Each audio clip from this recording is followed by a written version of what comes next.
El día de celebrar el Día de la Mujer Trabajadora fue de Clara Zetkin y Rosa de Luxemburgo, ambas comunistas alemanas y cofundadoras del Kommunisten-Partie Deutschland. En un principio se decide celebrarlo en el mes de marzo.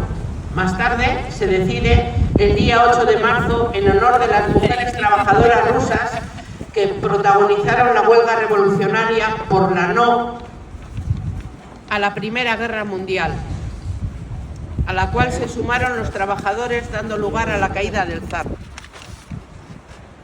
poco farragoso. Sí. No, si se acababa el ese. A ver. Toca de abajo.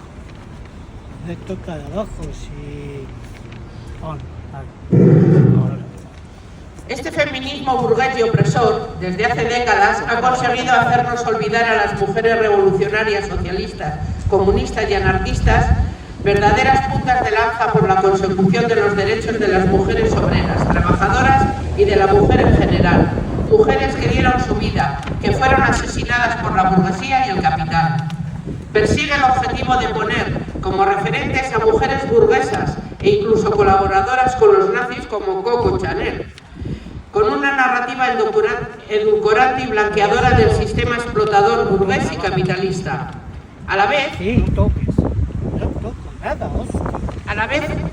que obvia y esconde la lucha de mujeres revolucionarias por una sociedad social comunista y la destrucción del sistema capitalista y de sus ramificaciones como el patriarcado, fascismo y nazismo.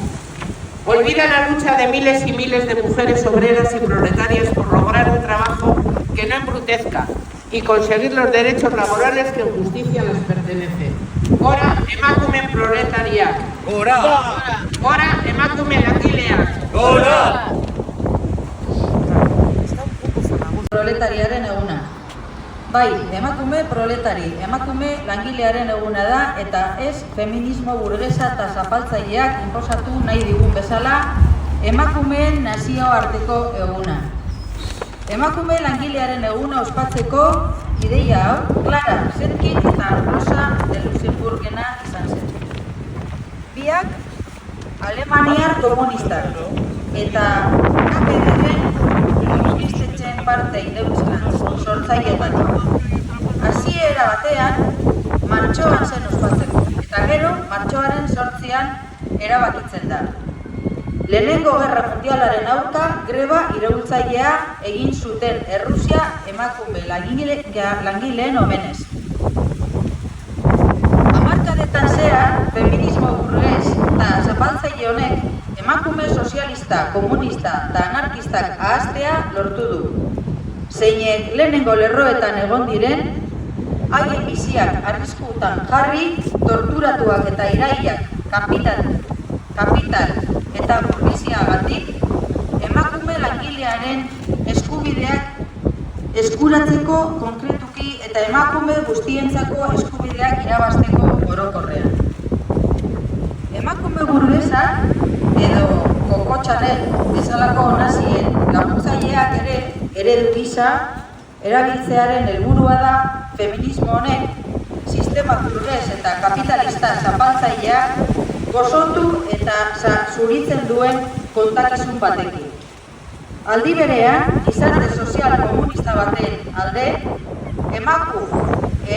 iraultzaileen borroka eta sistema kapitalistaren suntzipena eta bere umeak diren patriarkoa, fasismoa eta nazismoa izanpena baztertzen eta izkutatzen ditu. Ahaztuta, milaka eta milaka emakume proletari eta langileek bortitzen hiri ez duen lanak lortzeko eta eskubidez dagozkien lan eskubidez